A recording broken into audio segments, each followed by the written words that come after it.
Hello everybody, my name is Kevin Holland and I'm part of the Healthcare Solutions team here at VMware, and I'd like to talk to you today a little bit about software-defined storage, or SDS. So we understand that our healthcare customers today are facing a lot of pressure in terms of decreasing CapEx budgets and decreasing OpEx budgets.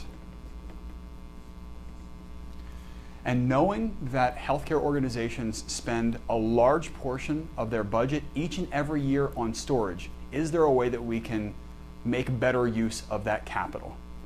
So we have found in an average 750 bed hospital that we have the potential to reduce the operational support for storage by about 25% in the first year. We also found that we have an opportunity to reduce the next year's capital expenditure for more capacity for storage. So how do we go about doing that? I'm going to talk to you a little bit about how we've done storage in the past, right? So this should look very familiar to all of you.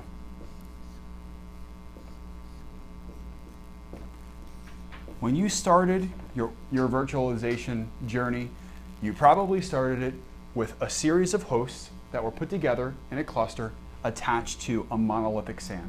And that monolithic SAN allowed you to have availability for a virtual machine no matter which host it was on. You connected into the storage and you could run that virtual machine anywhere you wanted to.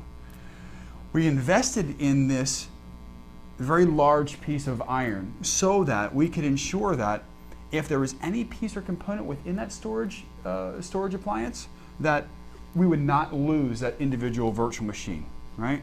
Because the reality is we can't afford to have a loss of any of our servers.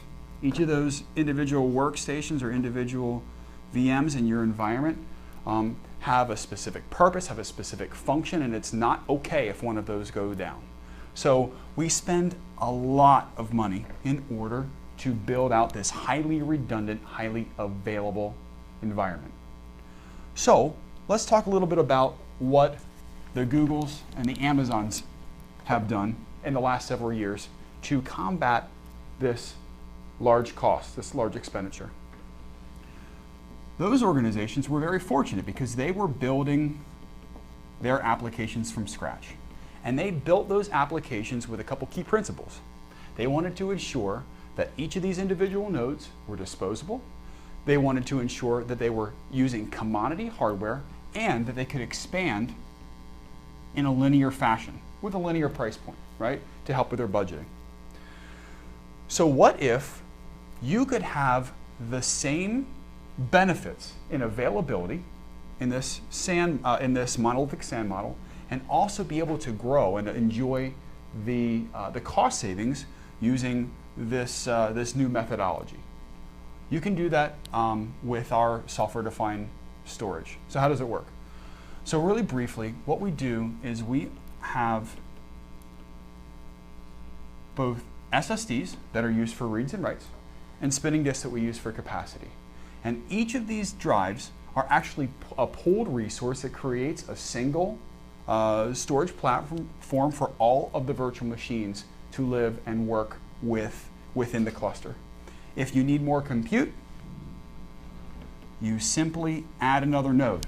If you need more capacity, you just add more spinning disks. More performance, you simply add SSDs. And it gives you the option to, no matter what you need to do, you can increase capacity for performance, or compute in that linear fashion. So we believe that this is the best option for you to reduce your overall cost in terms of CapEx and OpEx for years to come. Thank you.